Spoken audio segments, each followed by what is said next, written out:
जय शिवराय मित्रांनो, आपले स्वागत आहे. आज आपण 1 जानेवारी 2022चे करंट बेसिक बघणार आहोत. तर आज बातमीमध्ये असलेल्या महत्त्वपूर्ण घटना किंवा घटक खालीलप्रमाणे. MPSC ही घटनात्मक संस्था आहे, तुम्हाला माहिती आहे. त्याची एक बातमी आली आहे आज. परत महाराष्ट्र विधानसभा निवडणुकीबद्दल एक लेख लिहून आला आहे लोकसत्तामध्ये. परत रिझर्वेशनबद्दल प्रश्नचिन्ह उभे राहिले आहेत परत पुन्हा एकदा. जी जनगणना होणार आहे 2021ची, त्यानुसार OBCची जनगणना यायची की नाही यानुसार त्याची एक बातमी होती. आणि काल परवाच साहित्य अकादमीचे पुरस्कार जाहीर करण्यात आले. त्यामुळे या सगळ्या संस्था चर्चेत होत्या. त्यांचा आपण फक्त आज करंट बेसिक बघणार आहोत. मित्रांनो, तुम्हाला माहितीच असेल करंट अफेअर्सचे भरपूर लेक्चर आज उपलब्ध आहेत, पण करंट बेसिकचे लेक्चर्स कुठेही उपलब्ध नाहीत. म्हणून आपण हा नवीन उपक्रम सुरू केला आहे. हा नक्कीच तुम्हाला आवडेल अशी मी अपेक्षा करतो. आणि सुरू करूया. MPSCबद्दल आपण आता माहिती घेऊया थोडी. MPSC एक घटनात्मक संस्था आहे मित्रांनो, तुम्हाला माहितीच असेल. आणि घटनेचा कलम 315 नुसार तिची स्थापना करण्यात आली. घटनात्मक संस्था म्हणजे काय याचा अर्थ तुम्हाला माहितीच असेल.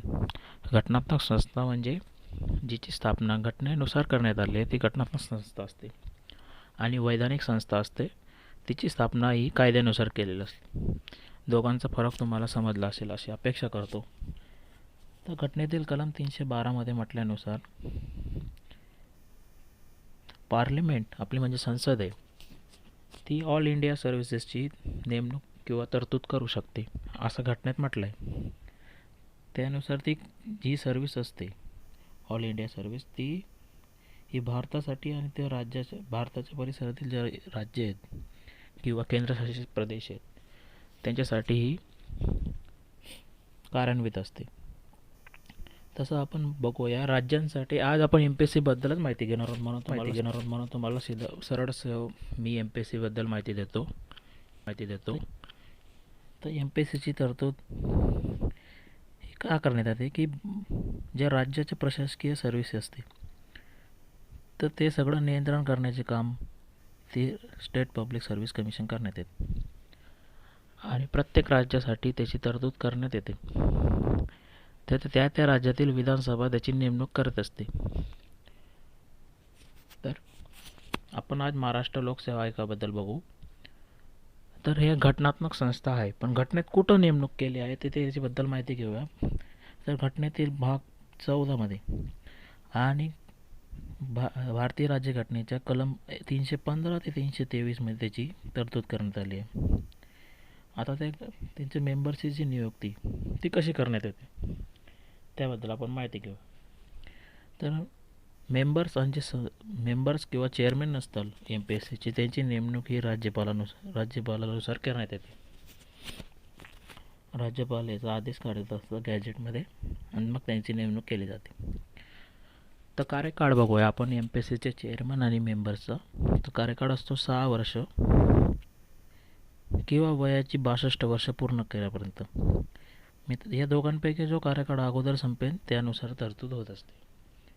समजा जर एखादा 56 वर्ष असलेल्या अधिकाऱ्याची नेमणूक जर MPSCच्या सदस्य पदावर केली, तो वयाची 6 वर्ष पुढील 6 वर्षापर्यंत म्हणजे वयाची 62 वर्षापर्यंत तो पदावर राहू शकतो. आणि एखादा 58 वर्ष वय असलेल्या अधिकाऱ्याची नेमणूक जर MPSC या घटनात्मक संस्थेवर करण्यात आली तर तो पुढील 4 वर्षापर्यंत तिथे सर्व्हिस देऊ शकेल. तर ही अशी तरतूद आहे. तर पुढील बाब बघूया आपण, यांची रिमूव्हल कसं केलं जाते. आता हे लय महत्त्वाचं मित्रांनो. इथं प्रश्न विचारला गेला आयोगाचा की MPSCच्या सदस्यांना किंवा स्टेट पब्लिक सर्व्हिस कमिशनच्या सदस्यांना कसं काढलं जातं.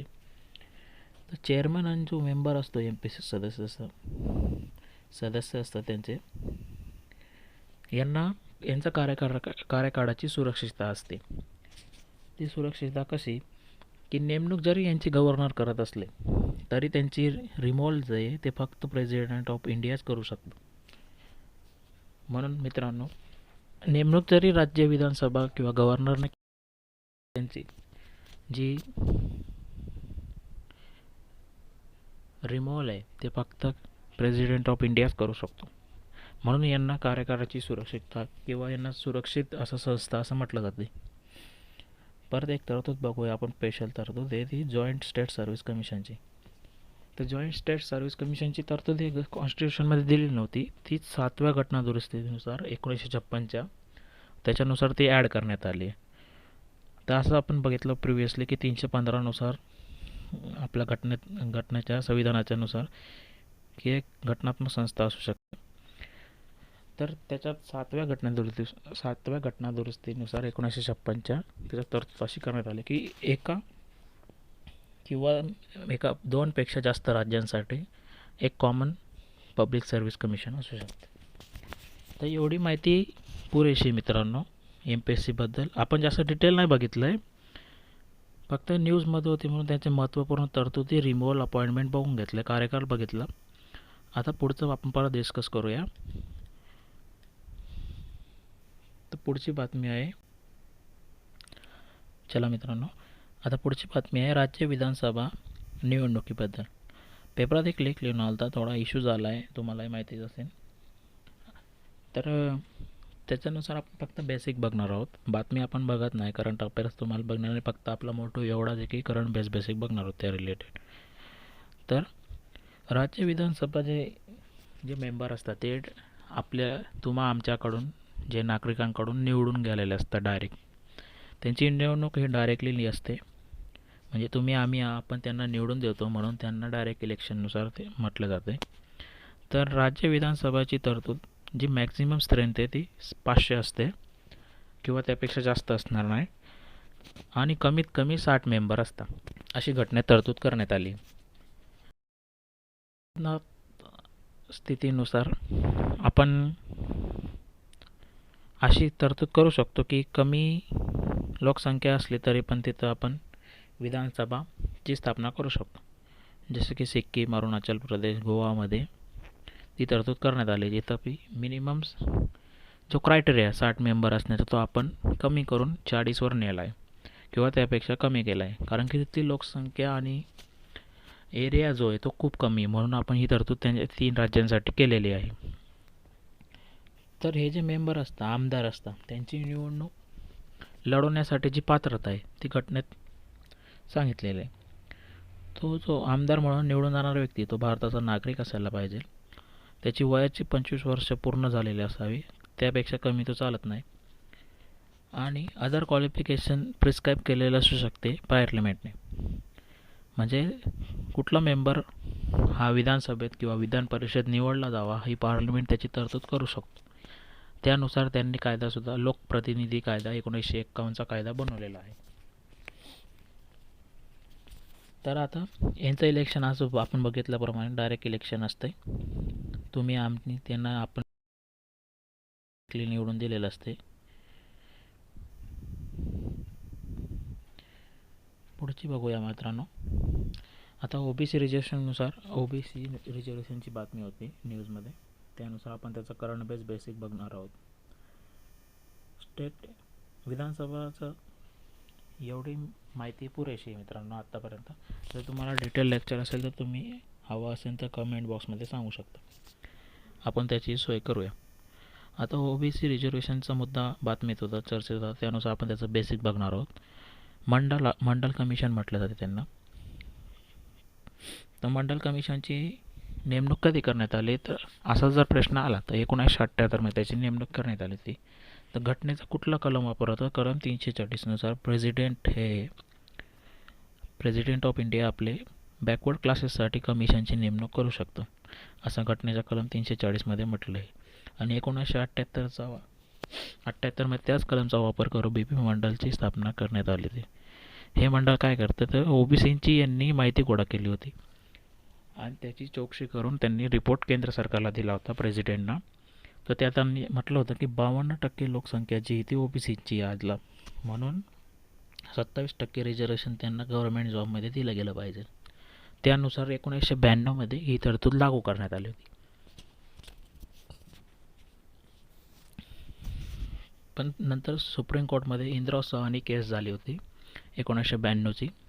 त्यानुसार सुप्रीम कोर्टाने ते मान्य केलं होतं, परंतु जे राज्यातलं आरक्षण आहे ते 50%च्या वर गेलं नाही पाहिजे अशी एक लक्ष्मण रेषा म्हणू शकतो आपण, ती त्यांनी घालून दिली होती. म्हणून आज आपण बघू शकतो की 50%च्या वर आरक्षण दिलं जात नाही.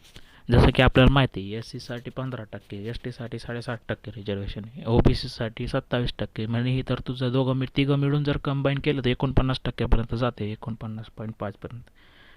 मग 50%च्या वर जाऊ शकत नाही. म्हणून त्यांनी इंदिरा चव्हाणीनुसार ही लिमिट सेट करून दिली. अगर त्यापेक्षा जास्त जर आरक्षण गेलं तर त्यानुसार पार्लमेंट तरतूद करू शकते. आता मित्रांनो तुम्हाला एक प्रश्न विचारतो मी, SC आणि ST साठी कुठलं आर्टिकल आहे रिझर्वेशनसाठी ते तुम्ही सांगा. कमेंट बॉक्सने त्याचं उत्तर देऊ शकता. आपण बघितलं की OBCसाठी 340 हे कलम आहे. चला मित्रांनो, एवढी माहिती सफिशियंट आहे. आपण आता पुढची बातमी बघूया. आता साहित्य अकादमीचे अवॉर्ड दिले गेले ते तुम्हाला माहिती आहे मित्रांनो. तर हिची सुरुवात कधीपासून झाली तर मार्च 1954 पासून याची स्थापना झाली साहित्य अकादमीची. ही भारतातील सर्वोच्च संस्था आहे जी लिटरेचर या फील्डमध्ये काम करत असते. याचं हेडक्वार्टर मित्रांनो दिल्लीला. कधी कधी परीक्षेत हेडक्वार्टरसुद्धा विचारलं जातो. 4-5 स्टेटमेंट दिलेले असतात आणि त्या असं एखादा स्टेटमेंट असू शकतं की याचं हेडक्वार्टर मुंबईला आहे, पण आपल्याला माहिती आहे त्याचं हेडक्वार्टर दिल्लीला आहे, म्हणून तो पर्याय चुकीचा असू शकतो. यानुसार आपण एलिमिनेशन टेक्निक वापरून त्याचं उत्तर बरोबर आणू शकतो. परत ही जी संस्था साहित्य अकादमी हे 24 भाषांमध्ये पुरस्कार जाहीर करते दरवर्षी.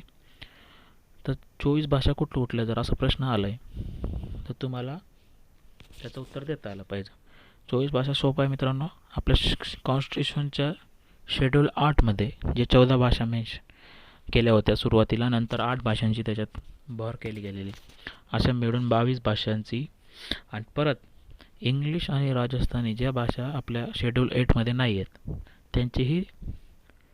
त्यांच्यासाठीही अवॉर्ड हा साहित्य अकादमीनुसार दिला जातो. आता मागील झालेला राज्यसेवा 2018मध्ये प्रश्न विचारण्यात आला होता की कुठल्या भाषांसाठी हा पुरस्कार दिला जातो आणि कुठल्या भाषांसाठी ह्या शेड्यूल 8मध्ये नाही आहेत असा पण प्रश्न आला होता.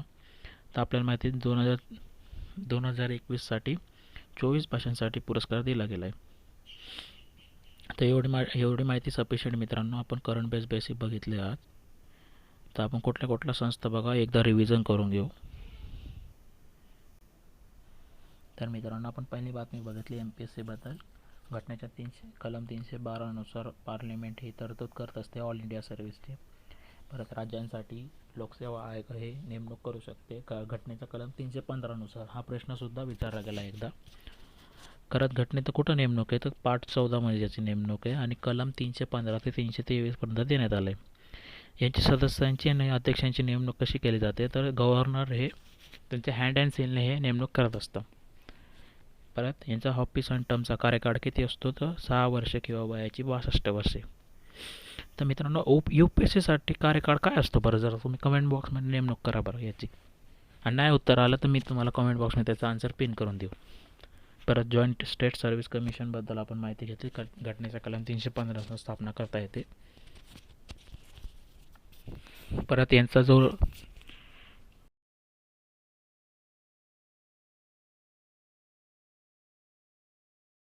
गव्हर्नर असा ऑप्शन दिला जाऊ शकतो, परंतु ते चुकीचं राहील हे तुम्हाला आता समजेल. म्हणून प्रेसिडेंट ऑफ इंडिया हे पाठच करून घ्या मित्रांनो. यावर प्रश्न विचारला गेला अगोदर.